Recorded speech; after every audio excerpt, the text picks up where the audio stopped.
नमो अर्हन्ताणं नमो सिद्धाणं नमो आयरीयाणं नमो अध्यायाणं नमो लोये सव्यसाहुणम्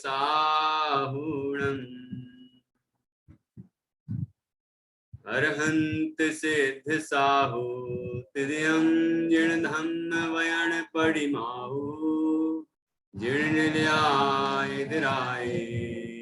नवदेवादिन तुमे बोई मंगलम भगवान वीरो मंगलम गौतमो गणी मंगलम कुंद कुंदाद्यो जैन धर्मोस्तु मंगलम सर्वे मंगल मांगल्यम सर्वे कल्याण कारकम प्रधानम सर्वे धर्माणाम जैनम जयतु शासनम जैनम जयतु शासनम भक्तामर प्रणत मौलिमणि प्रभाण मोद्योतिकं दलित पापितमो वितानम् सम्यक् प्रणम्य जिन पादयोगं युगादा वालम्बनं भवजले पतितां जनानां तुभ्यं नमस्त्रिभुवनार्तिहराय नाथ तुभ्यं नमः क्षितितलामल भूषणाय तुभ्यं नमस्त्रिजगता परमेश्वराय तुभ्यं नमो जिन भवो दधिशोषणाय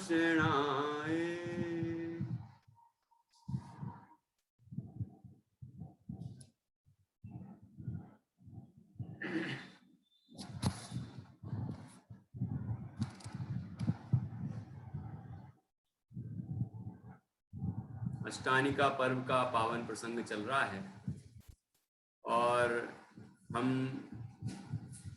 यहीं से भक्तामर स्तोत्र के माध्यम से भगवान जिनेंद्र की भक्ति कर रहे हैं। तीन लोक में जहाँ भी जिनबिंब विराजमान हैं उन सबका स्तवन भी इसमें हो जाता है। सभी तीर्थंकर त्रिलोकवर्ती त्रिकालवर्ती सबका स्तवन इसमें हो जाता है। ढाई द्वीप में जो अनादिकाल से तीर्थंकर हुए हैं और अभी विदेह क्षेत्रों में हो रहे हैं, आगे भी होते रहेंगे, उन सब का भी स्तवन हो जाता है, क्योंकि गुणों की अपेक्षा सब समान है। यहाँ यद्यपि आचार्य मानतुंग स्वामी ने भक्तामर स्तोत्र में मुख्य रूप से ऋषभ देव आदिनाथ स्वामी का वर्णन किया है। उनके कुछ जो योगादौ प्रथमम जिनेन्द्रम ऐसे शब्द मिलते हैं, उससे पता चलता है कि ऋषभ देव की स्तुति है। इसके अलावा भी जैसे स्वर्ण वर्ण की काया का वर्णन मिलता है, तो वो भी ऋषभ देव की स्वर्ण वर्ण की काया थी। और भी तीर्थंकरों की थी, 16 तीर्थंकरों की थी, लेकिन उनकी ही मुख्यता से काव्य लिखा गया है। लेकिन जो गुण वर्णन है, जो गुणों का वर्णन किया गया है सर्वत्र, वीतरागता, सर्वज्ञता और जो अनेक नामों से स्तवन किया है, और जो अष्ट प्रातिहार्यों का वर्णन किया है, वो सभी तीर्थंकरों पर समान रूप से लागू होता है। स्तुति का जो महात्म बतलाया है वो सभी के लिए, सभी के साथ सामान्य रूप से समान बैठता है। और आगे जो भय निवारण की बात हो रही है, यह भी जिनेंद्र भगवान में ऋषभ देव हो, ऋषभ देव से लेके महावीर स्वामी तक हो, या अन्य कोई सामान्य अरहंत हो या सिद्ध हो, है ना, पंच परमेष्ठी हो, उनका स्तवन करते हैं हम, तो हमारे पापों का क्षय होता ही है और हमें सच्चे सुख की प्राप्ति होती ही है, हमें मोक्ष की प्राप्ति होती है, भय मुक्त होते ही हैं। ये समान रूप से, सामान्य रूप से सभी पूज्य पद जो पंच परमेष्ठी हैं, नवदेव हैं, सभी का एक तरह से वो स्तवन है।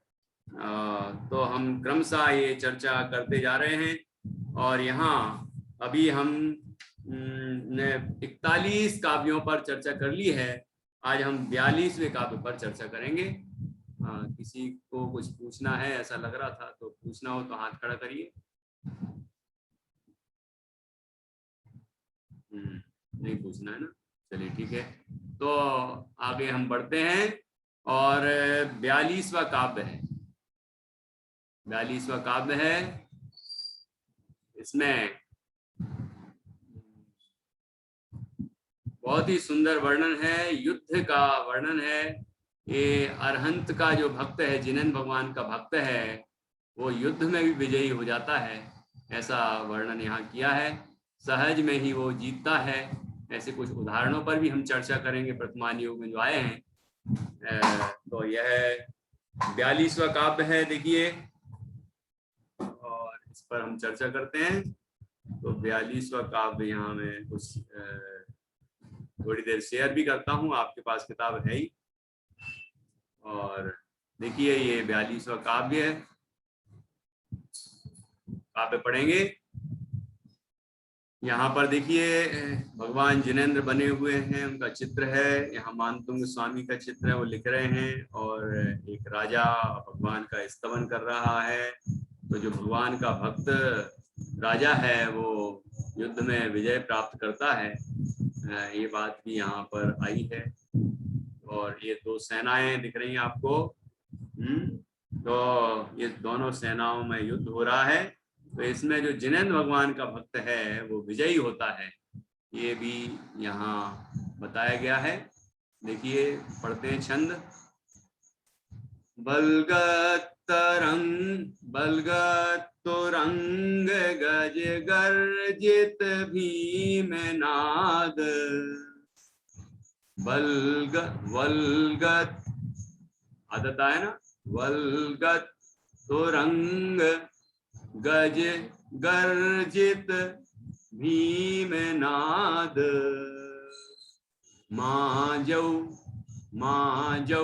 बलम बलवता मपि भूपति नाम। जहाँ ये मपी लिखा है, कहीं कहीं मरी लिखा हुआ है ना, तो वो भी ठीक है। और मेरी किताब में भी मरी ही लिखा है, दोनों चीजें चलती हैं, उसका अर्थ अपन करेंगे। बलगत तुरंग गज गर्जित भीम नाद। माजौ बलम बलवतामपि मरि भूपति नाम। दोनों में से एक बोलना है। उद्यत दिवाकर, उद्यत ये तो बहुत बार आ चुका है। उद्यत दिवाकर मयूख शिखा पवेधम। उद्यत दिवाकर मयूख शिखा पवेधम।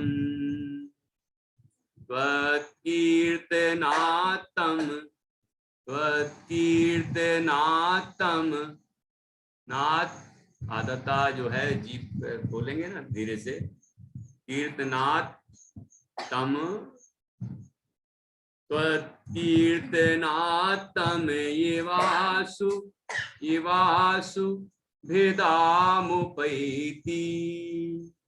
त्वत्कीर्तनात्म येवासु भेदामुपैति। बलगत तुरंग गज गर्जित भीमनाद। देखो इसमें युद्ध भूमि का वर्णन है ना, युद्ध क्षेत्र का, युद्ध का वर्णन है। तो तुरंग, तुरंग का अर्थ होता है घोड़ा, और गज का अर्थ होता है हाथी। ठीक है, तो कैसे हैं घोड़े की वलगत, वलगत विशेषण है तुरंग का। तुरंग मतलब घोड़ों का। तो घोड़े क्या कर रहे हैं, वलगत, बलगत अर्थात उछल उछल उछल रहे हैं, हिनहिना रहे हैं। हिनहिनाने की आवाज आती है ना उनकी, तो उछल उछल उछल कर हिनहिना रहे हैं, ये बलगत कहलाता। बलगत का अर्थ हुआ उछल उछल कर हिनहिना रहे हैं, जैसे घोड़े हिनहिनाते हैं, तो घोड़ों की बात है ना ये। तो तुरंग घोड़े। और गज क्या कर रहे हैं? गज अर्थात हाथी गर्जित, गरज रहे हैं, चिंगाड़ रहे हैं, हाथियों की चिंगाड़ सुनाई दे रही है। गज गर्जित है ना। और भीमनाद, नादम यहां तक आएगा, ये माँ वहां से निकल के यहाँ नादम हो जाएगा। भीम अर्थात भयंकर, विशाल, भयंकर, भयंकर नाद हो रहा है। नाद मतलब आवाज, ध्वनि, ठीक है ना। तो जहां घोड़े हिनहिना रहे हैं, उछल उछल के हिनहिना रहे हैं, जहां हाथी गरज रहे हैं, ऐसा भयंकर जहां पर मतलब आवाज आ रही है, जहां पर भयंकर, ऐसे आजऊ, आजऊ अर्थात युद्ध में, युद्ध में, संग्राम में, ऐसे संग्राम में जहां पर उछल उछल कर घोड़े हिनहिना रहे हैं और हाथी गरज रहे हैं और भयंकर आवाज आ रही है, भयंकर शोर हो रहा है, भयंकर ध्वनि उत्पन्न हो रही है, ऐसे युद्ध में बलम बलवता मपि भूपति नाम। ये तो क्या अर्थ हुआ कि जो बलवताम, बलम मतलब ताकत, बलवताम, ये माँ जो यहाँ आएगा, बलवताम, बलवान, बलवान, बलवत मतलब बलवान, शक्तिशाली, अपि शक्तिशाली भी, कौन? भूपति नाम। भूपति अर्थात होता है राजा, शक्तिशाली राजा भी बलम कि अपने बल से, मतलब बलवान है वो, और वो राजा है। ऐसा जो राजा है वह, ठीक है,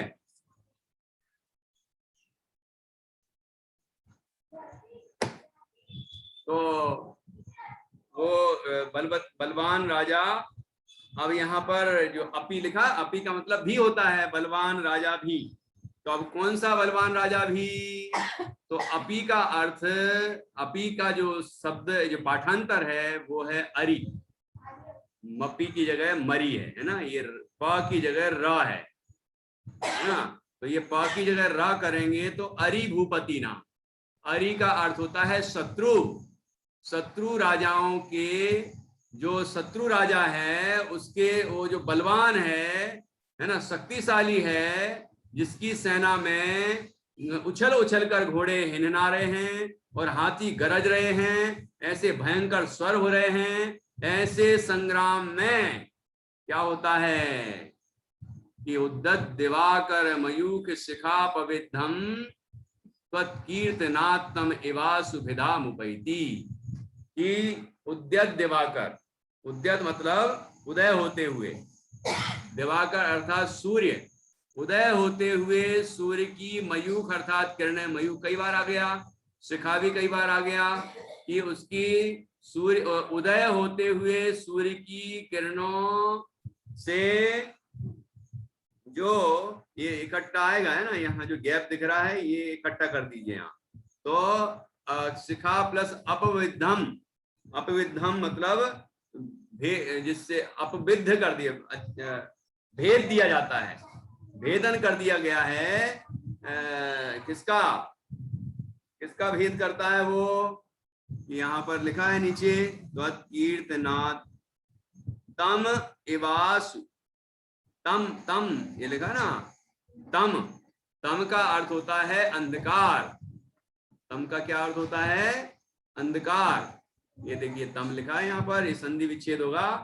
तो त्वत् कीर्तनात्, आपके कीर्तन से, नाम स्मरण से, गुणगान करने से, भक्ति करने से, स्तवन करने से, तम, तम अर्थात अंधकार, एव मतलब के अंधकार समाप्त, समान, समान एव अर्थात जैसे, आशु अर्थात शीघ्रता से, विदाम, विदाम मतलब छिन्न भिन्न होना, उपैति अर्थात हो जाता है। जैसे उदीयमान सूर्य की किरणों से अंधकार भिद जाता है, शीघ्र ही नष्ट हो जाता है, ऐसे ही वह जो शत्रु राजा है, जिसके सेना में घोड़े उछल उछल के हिनहिना रहे हैं और जिसमें हाथी गरज रहे हैं, भयंकर आवाज हो रही है, वह शत्रु राजा भी अत्यंत बलवान है। वह उस राजा से भी भगवान जिनेंद्र के कीर्तन करने वाला जो राजा है, वह उस सेना को, उस शत्रु सेना को उसी प्रकार भेद देता है, उसी प्रकार छिन्न भिन्न कर देता है, मतलब उस पर विजय प्राप्त कर जाता है, जैसे उदीयमान सूर्य की किरणों से अंधकार क्षण मात्र में ही भेद दिया जाता है। कैसे अमावस्या का अंधकार हो, लेकिन जैसे ही सूर्य का उदय होता है, वैसे ही सारा अंधकार समाप्त हो जाता है। ऐसे ही भगवान जिनेंद्र का जो भक्त है, भगवान जिनेंद्र का जो कीर्तन करता है, भगवान जिनेंद्र का जो नाम स्मरण करता है, भगवान जिनेंद्र के बताए हुए मार्ग पर चलता है, गृहस्थ है ना, गृहस्थ है, राजा है, तो उसको अपने राज्य का पालन करना है। और कोई दूसरा राजा भले ही वो बलवान हो, लेकिन वो अन्यायी हो, और वह जबरदस्ती चढ़ाई करता हो जिनेंद्र भगवान के भक्त राजा पर, तो क्या होगा? या वो अन्याय करता हो अपनी प्रजा के साथ, तो उस राजा को नष्ट करने के लिए या उस पर विजय प्राप्त करने के लिए जिनेंद्र भगवान का भक्त जो राजा है, वह जब चढ़ाई करता है, तो उस युद्ध में विजय को प्राप्त होता है। ठीक है ना? तो इस तरह के उदाहरण भी बहुत सारे हैं। अभी मैं अन्वयार्थ पढ़ता हूं, उसके बाद अपन उस पर भी चर्चा करेंगे। अन्वयार्थ: आपके नाम के कीर्तन से या आपका स्मरण करने मात्र से संग्राम में जहां उछल उछल कर हिनहिनाते हुए घोड़ों और गर्जना करते हुए हाथियों की भयंकर आवाज हो रही है, जिसमें ऐसी पराक्रमी शक्तिशाली सेनाओं से युक्त अरिभूपति नाम अर्थात शत्रु राजाओं की सेनाएं उदीयमान सूर्य की किरणों के अग्रभाग से भेदे गए अंधकार की तरह शीघ्र विनाश को प्राप्त होती हैं। ठीक है, यहाँ पर जैसे अपविद्धम, ये जो शिखा के बाद अपविद्धम शब्द आया है, और देखो ये यहाँ पर शिखा और पविद्धम इकट्ठा होगा तो शिखा प्लस अपविद्धम ये शब्द निकलेगा। तो अपविद्धम का मतलब भी भेदना होता है, भेदना, और ये भेदा मुपैति जो लिखा है इसका मतलब भी भेदना होता है। ये दो बार क्यों आया? कि यहाँ पर ये कह रहे हैं कि जिस तरह उदीयमान सूर्य की किरणों के अग्रभाग से अंधकार अपविद्ध हो जाता है, छिन्न भिन्न हो जाता है, नष्ट हो जाता है, उसी तरह ऐसी शत्रु सेना जो दो लाइनों में वर्णन किया जिसका, वह आसुभिदाम उपैति, भगवान जिनेंद्र के नाम कीर्तन करने वाला जो भक्त राजा है, वह ऐसी शत्रु सेना को शीघ्रता से छिन्न भिन्न कर देता है, विदाम उपैति। इसलिए दो बार प्रयोग आया है, मतलब एक ही अर्थ के दो शब्द का प्रयोग आया है। ठीक है ना? तो इस तरह हमने ये पढ़ा। अब काव्य वापस पढ़ते हैं और फिर हम इस पर कुछ उदाहरणों पर भी चर्चा करेंगे। पुराण में ऐसे कई उदाहरण हैं जिससे पता चलेगा कि कैसे जिनेंद्र भगवान का भक्त शत्रु सेना, बलवान शत्रु सेना पर भी विजय प्राप्त कर लेता है। बलगत तुरंग गज गर्जित भीम नाद, माजौ बलम बलवता मरि भूपति नाम, उद्य दिवाकर मयूख शिखा पवित्रम, त्वत्कीर्तनात्तम एवा सुभिदामुपैति। जिनेंद्र भगवान का भक्त शत्रु सेना पर विजय क्यों प्राप्त कर जाता है? कौन बता सकता है? जिनेंद्र भगवान का भक्त शत्रु सेना पर विजय क्यों प्राप्त कर लेता है? कि जिनेंद्र भगवान उसमें कोई मदद करते हैं क्या? क्यों क्यों कर लेता है? हाँ बताइए। हाँ आवाज नहीं आ रही, आप बोलिए।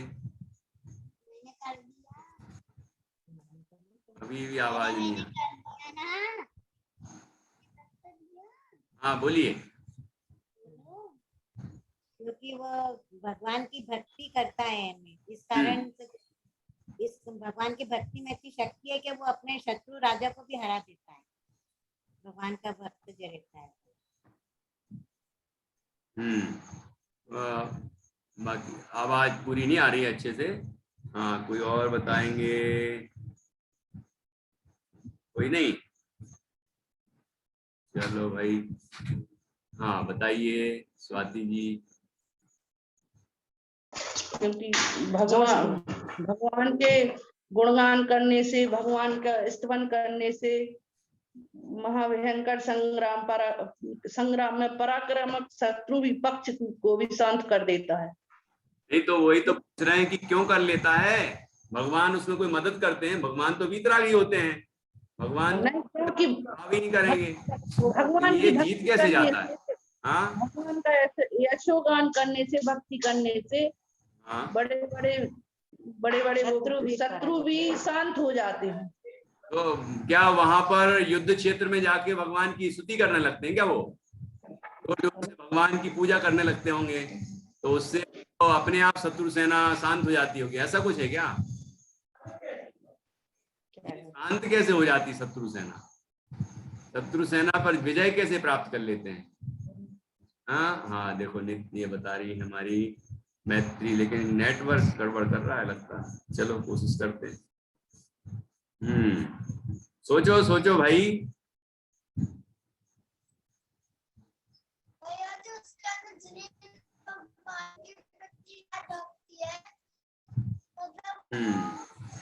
जो बता सकते हैं उनके नेटवर्क नहीं आता है, जो नहीं बता सकते वो आराम से बैठे हैं। बड़ा विचित्र काम है ये। चलो ठीक है। तो देखो, अच्छा ये बताओ, हमारी विजय हुई किसी कार्य में, तो वो विजय क्यों होती है? जीतता क्यों है कोई? उसको विजय श्री प्राप्त होती है, किसी को राज्य प्राप्त होता है, किसी को यश प्राप्त होता है, तो ये क्यों होता है? यशस कीर्ति के उदय से होता है, पुण्य के उदय से होता है, तो ये पुण्य के उदय से तो विजय प्राप्त होती है, जीत हासिल होती है, नाम होता है, यश होता है, राज्य बढ़ता है ना? लोगों में अन्य राजा उसके अधीन हो जाते हैं अपने आप। भरत चक्रवर्ती जो हुए, पहले चक्रवर्ती सम्राट, और जितने भी चक्रवर्ती हुए 12, किसी भी चक्रवर्ती के 6 खंड की दिग्विजय के समय रक्त की एक बूंद भी नहीं बहती। मतलब ऐसे पुण्य प्रतापी होते हैं वो, कि वो जहां जहां जाते हैं अपने आप वहां के राजा उनके अधीन हो जाते हैं, उनके सामने हाथ जोड़ लेते हैं, और अपनी कन्याओं से विवाह भी करते हैं उनके साथ, और उनके रिश्तेदार बना लेते हैं अपना, और कहते हैं कि हम आपके अनुसार चलेंगे। तो इस तरह से ऐसा ये क्या होता है? ये सब पुण्य का कमाल है। तो ये पुण्य कैसे आता है? जीवों को पुण्य का संचय कैसे होता है? उस राजा को कैसे हुआ, चक्रवर्ती को कैसे हुआ, नारायण वगैरह को कैसे होता है? ये जितने भी राजा महाराजा हैं, कोई भी हो, हम लोग भी हो, किसी चीज में जीत जाते हैं, तो वो क्यों जीत जाते हैं? तो वो उसके लिए क्या चाहिए? उसके लिए चाहिए पुण्य, और पुण्य संचित होता है भगवान जिनेंद्र के स्तवन करने से। भगवान जिनेंद्र का स्तवन करने से, उनका नाम लेने से, उनकी कथा करने से, उनके स्तवन से, पूजन से, विधान से, और उनके द्वारा बताए गए जो मार्ग है जिनवाणी का स्वाध्याय करने से तो और अधिक पुण्य का संचय होता है। 10 लाभ तो तत्काल होते हैं, उसमें आखिरी लाभ लिखा 10वां, सातिशय पुण्य का संचय होता है, सातिशय पुण्य का बंध होता है। अतिशयकारी पुण्य मतलब विशेष विशेष विशेष पुण्य का संचय होता है भगवान जिनेंद्र की वाणी का स्वाध्याय करने से, श्रवण करने से, उसका मनन करने से, है ना, और उसका अनुसरण करने से तो कमाल ही हो जाएगा। ठीक है ना, उसका अनुसरण करें हम अपने जीवन में, जिनेंद्र भगवान की वाणी को उतारें, मतलब उनके अनुसार अपना जीवन जिए, गृहस्थ जीवन हो या मुनि जीवन हो, उनके अनुसार हम चलें तो पुण्य तो विशेष आएगा ही आएगा। लेकिन जीव वेद विज्ञान और आत्माराधना के बल से वास्तविक आनंद प्राप्त करके और मोक्ष को प्राप्त कर लेता है। 10वें काव्य में लिखा कि नहीं लिखा, ये मोक्ष प्राप्त कर लेता है, भगवान का भक्त भगवान जैसा ही बन जाता है, स्वयं भगवान बन जाता है, इसमें कोई आश्चर्य नहीं है। तो फिर छोटी मोटी बातें क्या है कि चक्रवर्ती बन गए, नारायण बन गए, है ना, ये कोई बड़ी बात नहीं है। स्वर्ग के कोई इंद्र बन गए, तो ये कोई बड़ी बात नहीं है। तो ये सब पुण्य के कारण होता है, और भगवान की भक्ति करने से पुण्य बनता है, और उसका उदय आने पर सब तरह से अच्छा होता है। तो इसीलिए यहाँ का लिखा है कि जो राजा भगवान जिनेंद्र का भक्त है, वो भगवान जिनेंद्र का भक्त है, वो ऐसी बलवान शत्रु सेना पर भी विजय प्राप्त कर लेता है कि जिसके पास हिनहिनाते हुए घोड़े हैं, उछल रहे हैं, जिसमें मतलब शक्तिशाली घोड़े हैं, शक्तिशाली हाथी हैं, चिंगाड़ रहे हैं, और भयंकर आवाज आ रही है जिसमें, जिस पूरी सेना में, है ना, उस तरफ से मतलब चल रही है वो सेना, तो अच्छे कांप जाएं, लेकिन उससे भी यह डरता नहीं। जिनेंद्र भगवान का भक्त जो राजा है वो भयभीत नहीं होता, और वह न्याय का पक्ष लेता है, न्याय के लिए लड़ता है, अपने राज्य की रक्षा के लिए, प्रजा की रक्षा के लिए, अपने कर्तव्य का पालन करने के लिए, है ना, और न्याय नीति पूर्वक लड़ता है। तो उसे अपने पुण्य योग से, पुण्य के उदय से विजय प्राप्त होती है। यह बात यहाँ पर बताइए। वो ऐसी शत्रु सेना को क्षण मात्र में छिन्न भिन्न करके रख देता है और विजय प्राप्त कर लेता है। समझ में आया कि नहीं आया? जैसे कि आपको बताया, जितने भी चक्रवर्ती हैं उनको तो खून की बूंद भी नहीं बहानी पड़ती और विजय प्राप्त हो जाती है।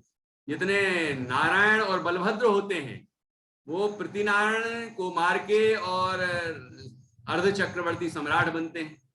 उसमें श्री कृष्ण भी अर्ध चक्रवर्ती राजा थे, नारायण थे। तो श्री कृष्ण ने, ये कंस तो बहुत छोटा मोटा राजा था, इसमें कोई बड़ी बात नहीं। जरासंघ उस समय का पृथ्वी नारायण था, अर्ध चक्रवर्ती, बहुत बड़ा राजा, ठीक है ना। और उस ही ये जो कंस था, ये जरासंघ का दामाद था, और ये वसुदेव ने ही उसको जरासंघ का दामाद बनवाया था। मतलब वसुदेव को कंस अपना गुरु मानता था, क्योंकि वसुदेव ने कंस को शिक्षा दी थी। वसुदेव समझते कौन है? वसुदेव मतलब श्री कृष्ण के पिताजी, ठीक है ना। तो हरिवंश पुराण में इसकी पूरी कथा लिखी है, और अपन ने जो कथा 32 में संकलन किया है, उसमें एक कथा जो संकलित है हरिवंश पुराण से, ये वाली श्री कृष्ण संबंधी, उसमें ये वाली चर्चा उसमें आई है। एक कहानी है, तो आप पढ़ना। तो इसमें वो कंस पर तो विजय प्राप्त करते ही हैं, वो तो छोटे थे उस समय श्री कृष्ण, और जब थोड़े से और बड़े हुए, फिर जरासंघ के साथ युद्ध हुआ, जो अर्ध चक्रवर्ती राजा था, उस राजा पर भी उन्होंने विजय प्राप्त की, ठीक है ना। और राम और लक्ष्मण का रावण के साथ युद्ध हुआ, तो रावण भी तो अर्ध चक्रवर्ती राजा था, पृथ्वी नारायण था, लेकिन वो भी जिनेंद्र भगवान का भक्त था, ये नहीं कह रहा हूं कि नहीं था, है ना। वो भी शांतिनाथ जिनालय में बैठ के साधना करता था, अष्टानिका में युद्ध विराम कर दिया था उसने। और आपको पता होगा कि जहाँ ये कैलाश पर्वत पर उसने बहुत भक्ति की थी, और ऐसी भक्ति की थी कि भक्ति करते हुए वीणा का तार टूट गया, तो कहते हैं कि उसने अपनी नाड़ी निकाल के और वीणा की तार की जगह लगा दी और बजाता रहा। मतलब भक्ति को उसको बीच में रोकना नहीं पड़ा, रुकने नहीं दिया, ऐसी भक्ति की। तो वहां नीचे से धर्मेंद्र निकले, वो क्षेत्रपाल वगैरह होते ना, देव, भवनवासी देव, वो आए, कहते मांगो कुछ मांगना हो तो रावण कहते हैं कि ये हमने कोई मांगने के लिए थोड़ी भक्ति की है, हम तो भगवान की भक्ति कर रहे हैं, उनका गुणगान कर रहे हैं, उनका बहुमान कर रहे हैं, उनने हमारे ऊपर कृपा की है, मुक्ति का मार्ग बताया है, मतलब बहुत भक्ति प्रकट की, उनने कुछ नहीं लिया। तो धर्मेंद्र ने जबरदस्ती उनको कुछ विद्याएं दी, ठीक है, और कहा कि तुम कभी मुझे याद करना तो मैं आऊंगा आपकी सहायता। तो अब रावण भी जिनेंद्र भगवान का भक्त तो था, लेकिन वहां तो आचार्य ने प्रशंसा भी की है, लेकिन जब उसने सीता जी का हरण किया तब से ही उसके सारी कीर्ति खत्म हो गई। मतलब एक अपराध ये सारी कीर्ति को समाप्त कर सकता है, ये भी हमें समझना चाहिए। तो अब वो अन्याय पक्षी हो गया। रावण भले ही जिनेंद्र भगवान का भक्त था, लेकिन सच्चा भक्त थोड़ी कहेंगे हम। सच्चा भक्त क्यों नहीं कहेंगे? कि सच्चा भक्त होता तो वो अन्याय नहीं करता, किसी परिस्थिति को उठा के नहीं ले जाता है, किसी को कमजोर समझ के और उस पर अधिकार नहीं जताता, ठीक है। जिनेंद्र भगवान का भक्त न्याय प्रिय होता है। तो रामचंद्र जी, लक्ष्मण जी न्याय प्रिय राजा थे, राजकुमार थे उस समय तक तो, और ये नारायण और बलभद्र थे। श्री कृष्ण नहीं, रामचंद्र जी बलभद्र थे, है ना, और लक्ष्मण जी नारायण थे। तो ये तो भूमि गोचरी थे, विद्याधर तो थे नहीं। तो रावण समझता था कि मैं तो विद्याधर राजा हूं, मैं तो अत्यंत बलवान हूं, और मुझसे जीतना तो इनका संभव ही नहीं है, क्षण मात्र में इनको नष्ट कर दूंगा। लेकिन क्या हुआ, ये तो आपको मालूम ही है कि धीरे धीरे रामचंद्र जी लक्ष्मण जी के साथ अनेक अनेक राजा मिलते गए, उनके सहयोगी बनते गए, मित्र बनते गए, न्याय के साथी बनते गए। और यहां तक कि रावण के जो भाई थे विभीषण, वो भी इनके ही पक्ष में आ गए। तो ऐसे इनकी बहुत बड़ी सेना हो गई। फिर भी रावण बहुत शक्तिशाली था, विद्याधर था, लेकिन इनके पास भी कई विद्याधर आ गए थे। भामंडल भी विद्याधर थे। भामंडल जो सीता जी के भाई थे, रामचंद्र जी की सेना में थे। हनुमान जी विद्याधर थे। अब लोगों ने क्या क्या कल्पनाएं कर ली इन महापुरुषों के संबंध में, वो ही जाने। लेकिन हम पद्म पुराण में जो आई है बात, उसके अनुसार हम समझते हैं, उसको ही मानते हैं। तो उन्होंने रावण को एक दिन नष्ट कर ही दिया और रावण पर विजय प्राप्त कर ली। तो जिनेंद्र भगवान का जो भक्त है, जो न्याय का साथी है ना, जो जिनेंद्र भगवान के बताए हुए मार्ग पर चलता है, ऐसा भक्त निश्चित रूप से विजय को प्राप्त होता है, भले ही शत्रु राजा कितना ही बलवान क्यों ना हो। ये गृहस्थ है ना, इसलिए युद्ध कर रहे हैं। आप ये मत सोचना कि हिंसा में भी साथ देते हैं क्या भगवान कोई साथ नहीं दे रहे हैं। भगवान तो अहिंसा का ही उपदेश देते हैं, लेकिन गृहस्थ के मन में अपने राज्य के पालन के लिए, न्याय की रक्षा के लिए जो जिम्मेदारियां हैं उनका पालन करने के लिए उसको इस तरह के भाव भी आते हैं। युद्ध नहीं चाहते थे रामचंद्र जी आदि, उनने तो कई बार कोशिश की कि युद्ध ना हो, बस आप तो सीता जी को ससम्मान लौटा दो, हम यहां से चले जाएंगे, तुम ही राज्य करो। आखिरी में भी लक्ष्मण जी के पास जब चक्र आ गया तो लक्ष्मण जी ने यही कहा कि हे रावण, तुम रामचंद्र जी से क्षमा याचना कर लो, रामचंद्र जी की शरण में चले जाओ और सीता जी हमारी भाभी को ससम्मान लौटा दो, हमें कोई युद्ध नहीं करना, और तुम अपना राज्य तुम ही संभालो, हमें नहीं चाहिए तुम्हारा राज्य।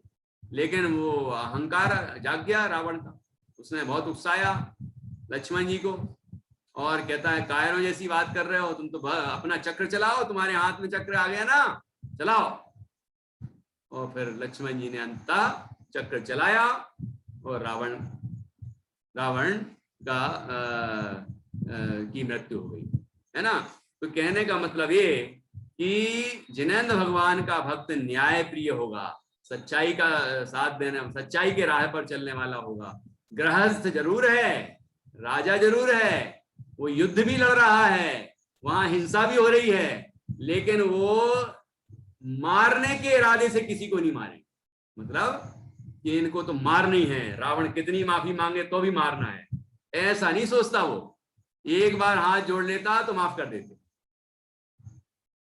मारने के इरादे से युद्ध नहीं हो रहा था, हिंसा के इरादे से युद्ध नहीं हो रहा था, बस न्याय की स्थापना के लिए युद्ध हो रहा था। और एक गृहस्थ के जीवन में इस तरह की भूमिका होती है, तो उस कारण से हो रहा था। अंत में तो आपको मालूम ही है, रामचंद्र जी ने भी दीक्षा ली, वो भी दिगंबर मुनिराज बने और उन्होंने भी आत्म साधना की और वो भी मोक्ष गए हैं, ठीक है ना। विभीषण भी मोक्ष गए हैं, हनुमान जी भी, सुग्रीव जी और भी अनेक मोक्ष गए हैं, कुंभकर्ण, इंद्रजीत, जिनके बारे में लोग क्या क्या कहते हैं। कुंभकर्ण कैसा महान स्वरूप था उनका।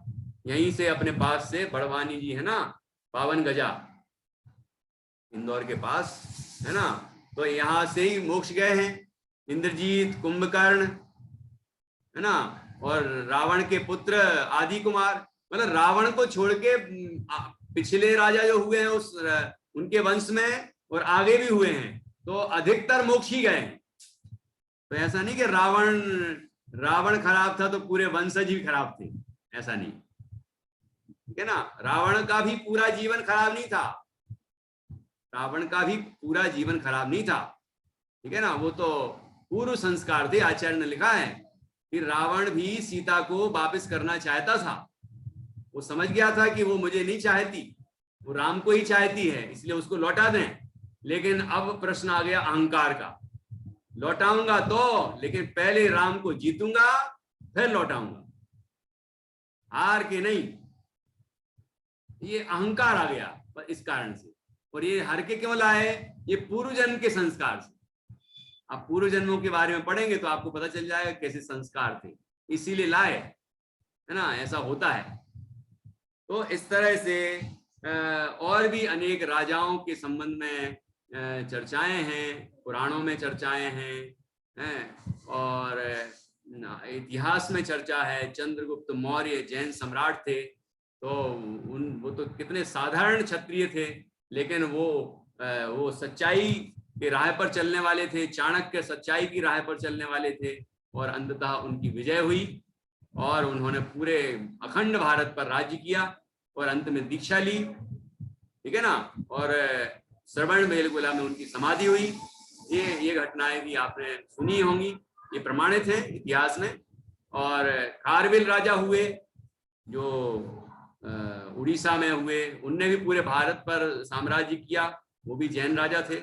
ऐसे अनेक राजा हुए हैं, तो वो जो न्याय के साथी थे उनकी विजय हुई। तो इस तरह से हम इस छंद को समझ सकते हैं कि कैसे भगवान जिनेंद्र के जो भक्त हैं वो ऐसे युद्ध में भी विजय प्राप्त कर लेते हैं। अब हम एक बार और इस काव्य को पढ़ते हैं, फिर अगले काव्य की ओर चलते हैं। वल्गतुरंग गज गर्जित भीम नाद, माजौ बलम बलवताम मरि भूपति नाम, ओद्य दिवाकर ओद्य दिवाकर मयूख शिखापभेदम्, त्वत्कीर्तनात्म एवा सुभेदामुपैति। अब देखिए 43वां काव्य है, 43। इस काव्य में भी युद्ध का ही वर्णन है। अंतर इतना है कि 42 नंबर के काव्य में युद्ध सेनाओं की बात की है, दो सेनाओं की बात की। एक तो जिनेंद्र भगवान का भक्त राजा की सेना और दूसरी तरफ है शत्रु सेना, ठीक है ना, अन्यायी सेना। तो दोनों में युद्ध हुआ और जिनेंद्र भगवान का भक्त विजय को प्राप्त करता है। और 43वें काव्य में एक योद्धा की बात है। योद्धा, वहां तो युद्ध सेनाओं की बात है और यहाँ योद्धा की बात है, तो बस इतना अंतर है, बाकी चर्चा उसी तरह की है। तो ये भी पढ़ते हैं हम अभी। देखिए कैसे योद्धा है वो।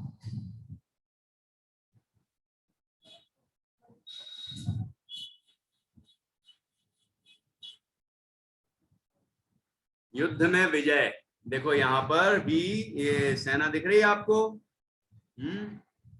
ये दोनों सेनाएं हैं, लेकिन इसमें विशेषता क्या है, योद्धा की मुख्यता से बात है। पूरे युद्ध मतलब दो सेनाओं की बात ना होके एक योद्धा की बात। देखिए कुंताग्र भिन्न गज शोणित वारिवाह, कुंताग्र भिन्न गज शोणित वारिवाह, वेगावतार तरणातुर योध भीमे, वेगावतार तरणातुर योध भीमे, युद्धे जयं विजित दुर्जय जे पक्षास। ये जो त्वत् के पहले सा लगा है, ये देखिए यहाँ पर पक्षास यहाँ पढ़ना है। युद्धे जयं विजित दुर्जय जे पक्षास, त्वत्पाद पंकज वनाश्रयिणो लभन्ते, त्वत्पाद पंकज वनाश्रयिणो लभन्ते।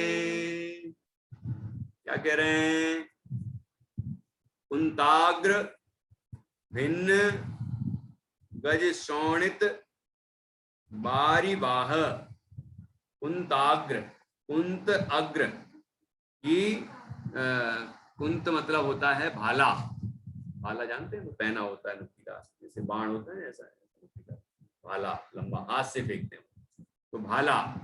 ये कुंताग्र, उसका अग्रभाग, उसके अग्रभाग कैसा है, नुकीला है।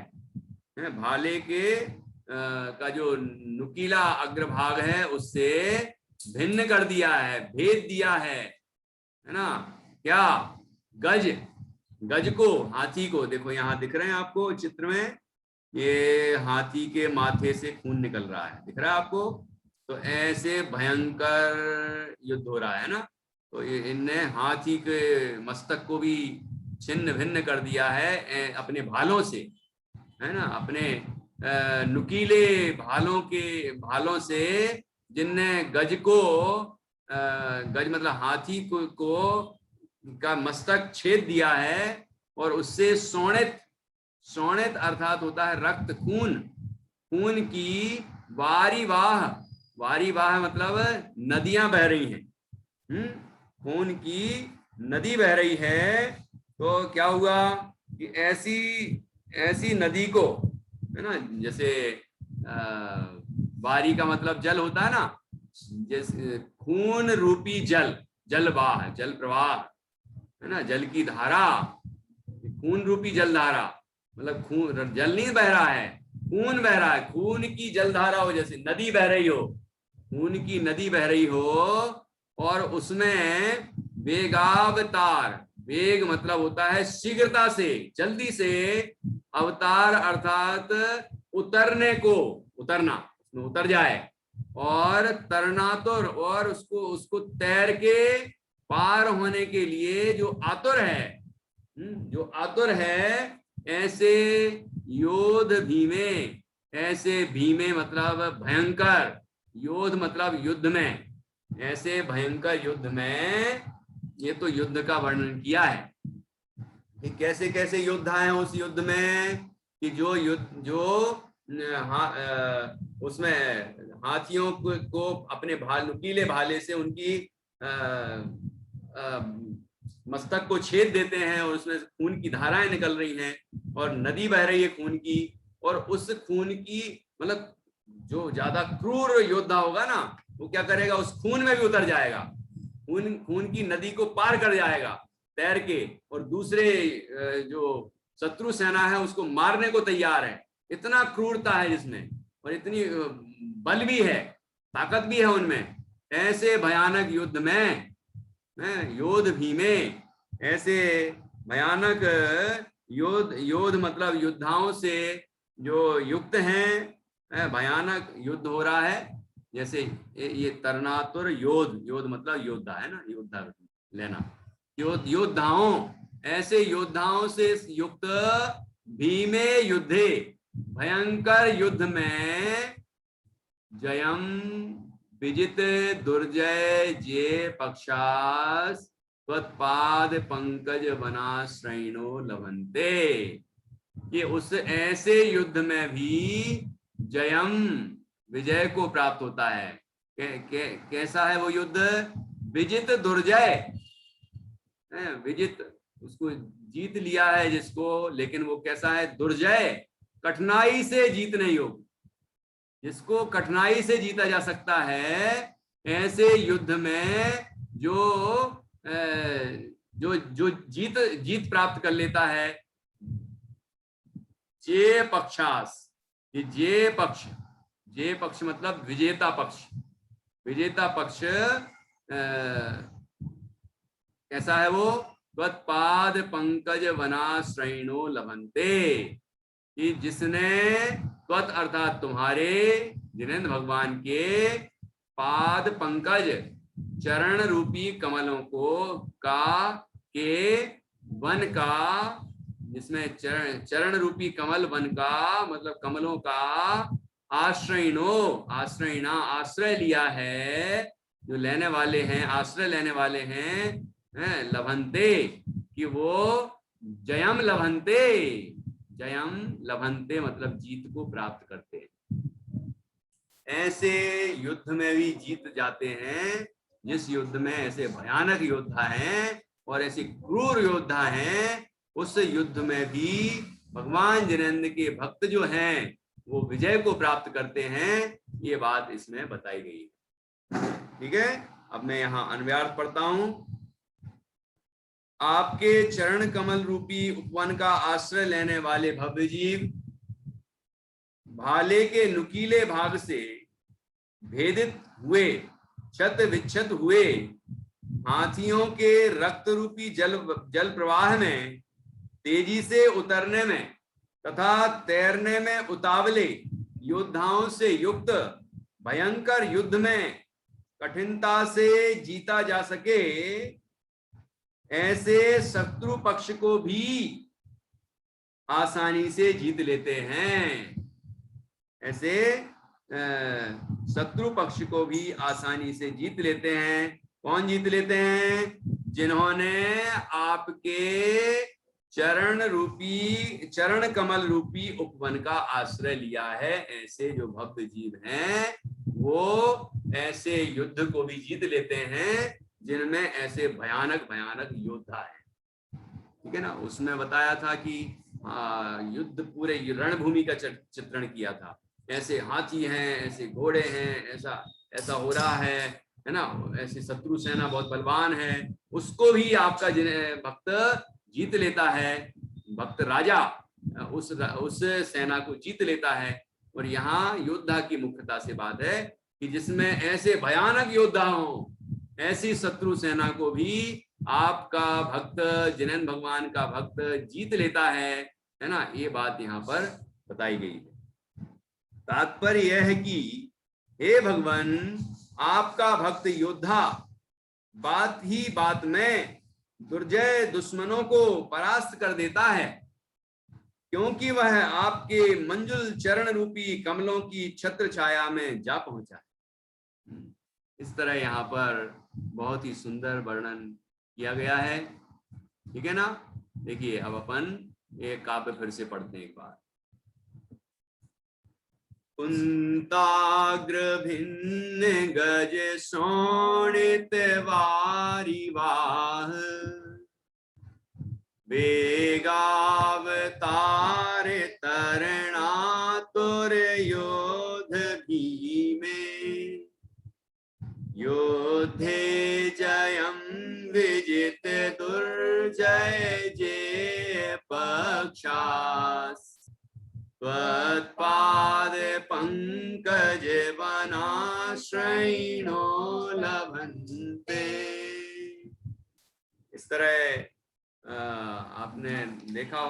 सुना होगा पुराण में कि ऐसे बड़े बड़े जिनेंद्र भगवान के भक्त राजा हुए हैं, उनने अकेले ही कई शत्रु सेनाओं को समाप्त कर दिया। मतलब ऐसी भी युद्ध हुए हैं जिसमें भगवान का भक्त जो योद्धा, मतलब योद्धा है, राजा है या योद्धा है, वो बड़ी बड़ी सेनाओं को भी समाप्त करके वो विजय को प्राप्त हो जाता है।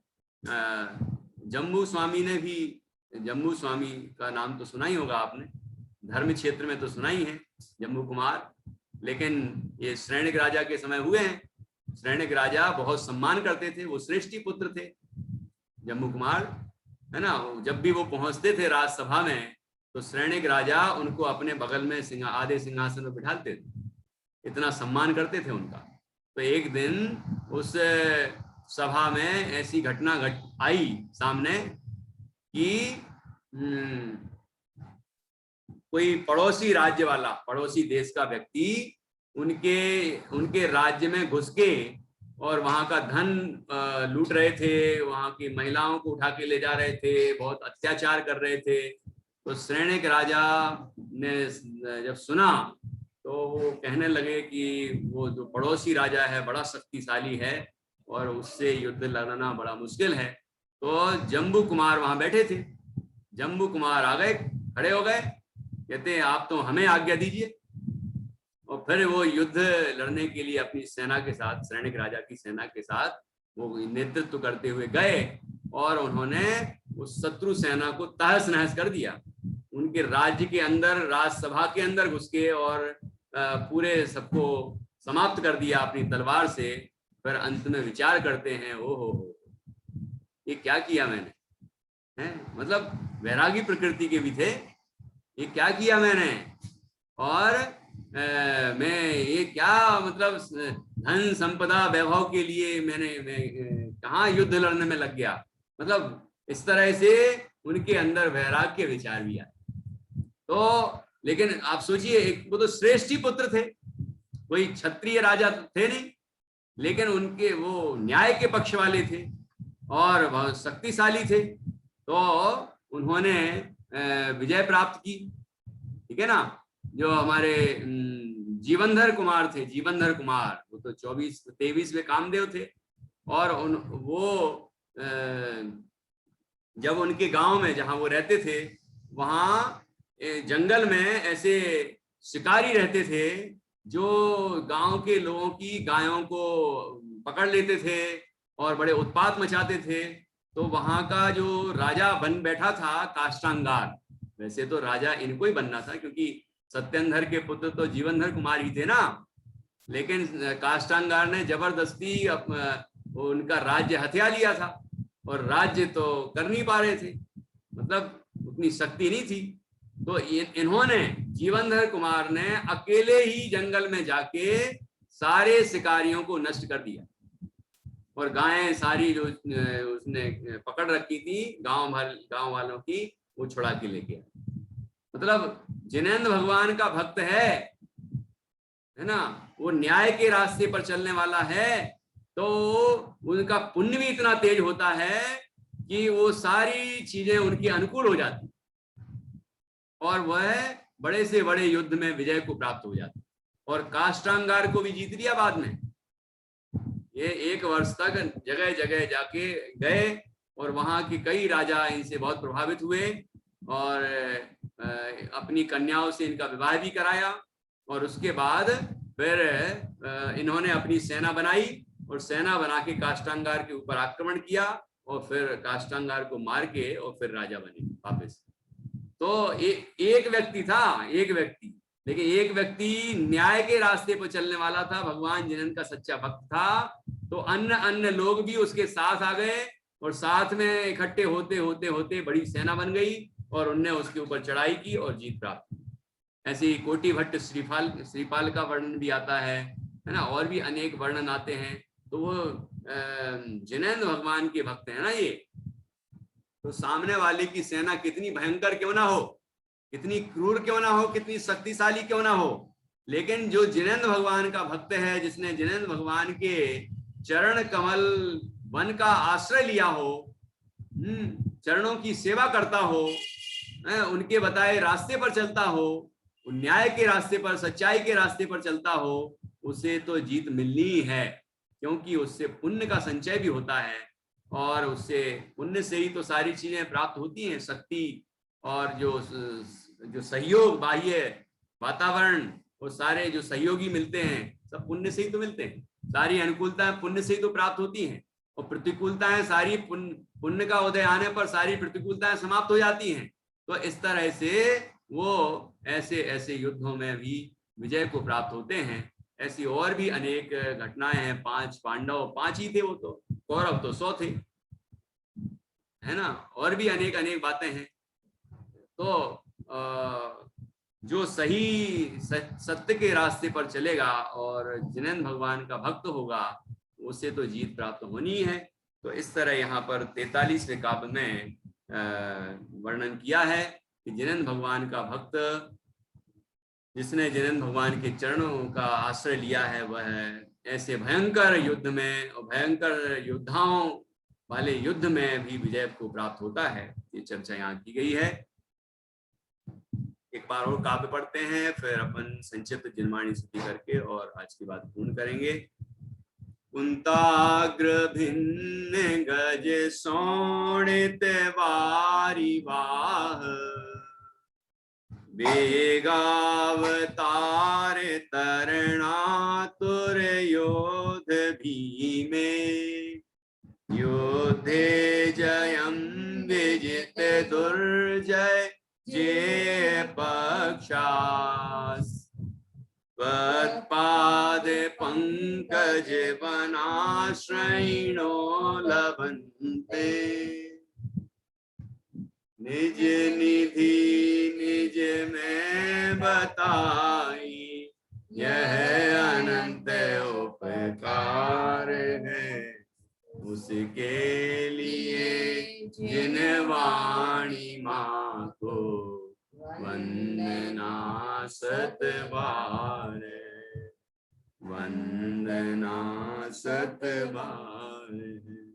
सभी 9 बार नमो का मंत्र के माध्यम से पंच परमेष्ठ